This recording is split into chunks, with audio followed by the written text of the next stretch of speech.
प्रश्नों का गुणनखंड ज्ञात करना सीखेंगे। तो यहाँ पे आप लोग पहला प्रश्न देख सकते हैं, हम लोग इसका गुणनखंड करेंगे और इसका गुणनखंड करेंगे। तो मैं आपको पहले ही बता देता हूँ कि जितने भी गुणनखंड वाले सवाल होते हैं वो केवल 4 प्रकार के होते हैं। तो इस वीडियो में हम लोग उन्हीं चारों प्रकारों में से पहले फर्स्ट टाइप के हम लोग गुणनखंड सीखेंगे। ठीक है, यानी कि आपको मैं चारों प्रकार के गुणनखंड सिखाऊंगा, लेकिन हर एक प्रकार के लिए अलग अलग वीडियो आएगा, तभी आप लोग अच्छे से सीख पाएंगे। तो उन्हीं में से ये पहला प्रकार का गुणनखंड है। आप लोग देख ही सकते हैं कि सब प्लस प्लस में है, ये भी प्लस प्लस में है। ठीक है, तो आप लोग इस वीडियो को पूरे अच्छे से समझिएगा, क्योंकि ये अभी पहला प्रकार का गुणनखंड है। तो अगर आप लोग इसे अच्छे से समझ लेते हैं तो फिर जो मैं आगे वाला गुणनखंड बताऊंगा आप लोग उसे भी अच्छे से समझ पाएंगे।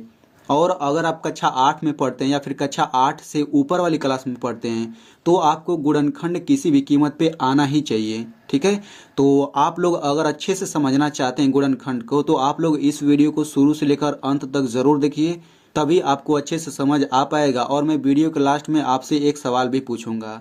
तो चलिए वीडियो शुरू करते हैं। तो देखिए पहला प्रश्न है 2x² + 7x + 6। तो इसका गुणनखंड करने से पहले हमें सबसे पहला काम क्या करना रहता है। देखिए इसमें हम लोग सबसे पहला काम क्या करेंगे, जो लास्ट में संख्या दिया है इस संख्या का गुणा हम लोग x² के पहले जो संख्या रहेगा उसमें करेंगे। यानी कि 6 का गुणा हम लोग 2 में करेंगे तो कितना होगा, 6 दूनी 12। यानी कि जब भी आप इस तरह के सवालों का गुणनखंड करेंगे तो लास्ट वाली संख्या का गुणा आप लोग इस वाली संख्या में जरूर करेंगे। सबसे पहला काम यही होता है। तो 6 दूना 12 हो गया। अब ये जो 12 आया है, आपको ऐसी दो संख्या खोजना है, ध्यान से सुनिएगा। आपको ऐसी दो संख्या खोजना है जिनका गुणा करें तो 12 आना चाहिए और उनको जोड़ने पर 7 आना चाहिए। यानी कि अगर लास्ट वाली संख्या के पहले प्लस है तो उन दोनों संख्याओं को जो आप खोजेंगे उनको जोड़ करके 7 आना चाहिए। यानी कि x के पहले जो रहता है वही आना चाहिए यहाँ पे जोड़ करके, क्योंकि प्लस है ना, प्लस का मतलब जोड़ना होता है। तो आप ऐसी दो संख्या खोजिए जिनका गुणा करें तो 12 आ जाए और उन्हीं दोनों संख्याओं को जोड़ने पर 7 आना चाहिए। ठीक है, तो सबसे पहले आपको दोनों संख्या खोजना होगा। तो चलिए खोजते हैं। तो देखिए 2 छक्का 12 होता है। ठीक है, 2 छक्का 12 होता है, यानी कि हमें दो संख्या मिल चुकी है जिनका गुणा करने पर 12 आएगा। अब हम इनको जोड़ करके देख लेते हैं कि क्या 7 आता है। तो देखिए 2 में 6 जोड़ेंगे तो ये 8 आता है, 7 नहीं आता। यानी कि जिस संख्या को हम लोग खोज रहे हैं वो संख्या 2 और 6 नहीं है। तो अब हम लोग दूसरी संख्या खोजेंगे। तो देखिए 12 को हम लोग ये भी तो लिख सकते हैं 4 गुणा 3।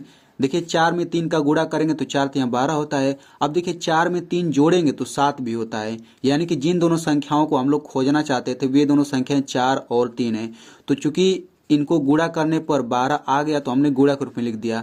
अब इनको जोड़ने पर 7 भी आता है, इनको हम लोग जोड़ करके भी दिखा देते हैं। तो 4 में 3 जोड़ेंगे तो कितना होगा, 7 होगा। ठीक है, तो हमें इस पहले समीकरण से मतलब नहीं है, हमें ये जोड़ वाला समीकरण है ना, हमें इसी से मतलब है। तो देखिए यहाँ पे x है तो हम लोग क्या करेंगे, इन सभी संख्याओं के बाद x लगा देंगे। तो ये हो जाएगा 4x + 3x = 7x। यानी कि ये जो समीकरण है ना प्लस वाला, इसी में बस हमने x लगा दिया। आप लोग ध्यान से समझिए, बहुत ही आसान है। तो देखिए अब हम लोग क्या करेंगे, चूंकि यहाँ पे आप लोग देख सकते हैं। तो देखिए यहाँ पे आप लोग देख सकते हैं बीच में बराबर लगा है, यानी कि 4x + 3x, ये जो पूरा है ये 7x के बराबर, यानी कि 4x + 3x ये पूरा बराबर है 7x के। तो जब दोनों बराबर चीज है तो हम लोग इस 7x को हटा करके हम ये पूरा रख सकते हैं, क्योंकि दोनों बराबर चीज है। तो बिल्कुल वही काम करेंगे हम लोग। ये हो जाएगा 2x², प्लस है तो प्लस लिख लीजिए। अब इस 7x को हटा करके हम ये पूरा रखेंगे। क्यों रखना है, क्योंकि 7x के ये बराबर है, तो हम लोग ऐसा कर सकते हैं। तो 4x + 3x हो गया, फिर +6। तो देखिए जैसे ही हम लोग बीच वाले को हटा करके ये रखा तो यहाँ पे ये 4 पद आ गया। अब हम लोग इन चारों पदों को विस्तार से लिखेंगे। अब ये विस्तार से कैसे लिखना है देखिए ध्यान से। तो इसे विस्तार से लिखने से पहले हम लोग यहाँ पे कुछ बेसिक समझ लेते हैं। तो देखिए एक रूल होता है कि जब भी कोई संख्या आए और उस संख्या के तुरंत बाद अंग्रेजी का कोई लेटर आ जाता है, यानी कि ABCD ऐसे पूरा Z तक, पूरे 26 होते हैं ना। तो जब भी कोई संख्या आए और उसके बाद अंग्रेजी का लेटर आए तो उनके बीच में हमेशा गुणा होता है। एग्जाम्पल के लिए जैसे यहाँ पे 3x है, तो देखिए 3 संख्या हो गया, x अंग्रेजी का लेटर हो गया, तो ये एक साथ है कि नहीं, इनके बीच में कोई चिन्ह नहीं, मतलब गुणा का चिन्ह होगा। तो 3x का मतलब 3 गुणा x। वैसे ही मान के चलिए 3x² है तो इसका मतलब क्या हो जाएगा, 3 गुणा x², क्योंकि ये संख्या हुआ, ये अंग्रेजी का लेटर हुआ। अब यहाँ पे एक रूल और समझ लीजिए कि यक्स स्क्वायर का मतलब क्या होता है। यक्स पर ये 2 घात है ना, तो इसका मतलब होगा यक्स का 2 बार गुणा। यक्स पर 3 घात का मतलब होता है यक्स का हम लोग 3 बार गुणा करेंगे। ठीक है, तो आप लोग इसका मतलब समझते रहिए। तो बिल्कुल इसी तरीके से इसको हम लोग गुणा के रूप में लिख लेते हैं। तो 2x स्क्वायर का मतलब क्या होगा, 2 गुणा एक्स स्क्वायर होगा। तो एक्स स्क्वायर को हम लोग एक्स गुणा एक्स लिख सकते हैं। तो इसका हम लोग विस्तार रूप इतना लिख दिया। अब यहाँ पे प्लस है तो प्लस लिखिए।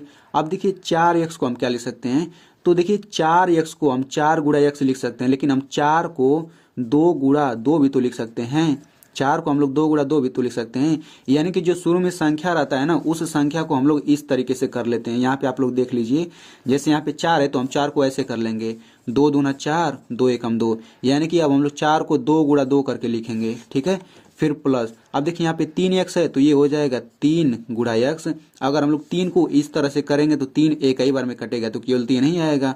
अब ऐसे ही 6 है तो हम यहाँ पे प्लस लिख लेते हैं। अब 6 को ऐसे कर लेते हैं, तो 6 किससे कटेगा, 2 3 6, 3 एकम 3, यानी कि 6 को हम 2 गुणा 3 लिख सकते हैं। तो यहाँ पे 2 गुणा 3 लिख लीजिए। अब देखिए हमने सभी को विस्तार रूप में लिख लिया। ये आपका पहला पद हो जाएगा, ये दूसरा पद, ये तीसरा पद, ये चौथा पद। अब आपको 2 पदों का जोड़ा बनाना है, यानी कि ये दोनों पद ले लीजिए और ये दोनों पद। ठीक है, इसके बाद अब आपको दोनों पदों में से कॉमन लेना रहता है। तो देखिए मैं आपको बताना चाहता हूँ कॉमन का मतलब क्या होता है। सबसे पहले आपको इन दोनों पदों में कॉमन लेना है। तो कॉमन का मतलब होता है जो दोनों में हो। तो देखिए इसमें 2 है, इसमें भी 2 है, इसमें x है, इसमें भी x है। ठीक है, यानी कि इन दोनों में क्या क्या है, इन दोनों में 2 और x है, तो 2x कॉमन हो जाएगा। कॉमन क्या होता है, कोष्टक के बाहर कॉमन होता है। तो देखिए 2x तो बाहर हो गया, अब कोष्टक के अंदर ये x बचेगा, प्लस है तो प्लस लिखिए, ये 2 बच जाएगा। तो बस कॉमन आसानी से हो गया। अब इन दोनों में से कॉमन लेते हैं। तो देखिए इसमें 3 है, इसमें भी 3 है, बस केवल 3 ही दोनों में है। तो यहाँ पे प्लस है तो हम यहाँ पे प्लस लिख लेते हैं। 3 कॉमन है तो 3 लिखिए, फिर कोष्टक लगा दीजिए। अब ये x बच जाएगा, प्लस लिखिए, 2 बच जाएगा। तो बस यहाँ पे आसानी से कॉमन हो गया। तो देखिए दोनों सेम चीज को यहाँ पे सबसे पहले लिख लीजिए, यानी कि इन दोनों को हमने यहाँ पे लिख लिया। अब दूसरे कोष्टक में इतना लिखिए प्लस इतना, तो 2x प्लस 3, बस इसका गुणनखंड यही हो गया। तो इस तरीके से हमने पहला गुणनखंड कर लिया। अब इसी तरीके से हम लोग दूसरा गुणनखंड भी कर लेते हैं। तो दूसरा सवाल है x square plus 5x plus 6, तो इसका गुणनखंड बिल्कुल उसी तरीके से करेंगे। तो देखिए सबसे पहला काम हमें लास्ट वाली संख्या का एक्स स्क्वायर की पहली जो संख्या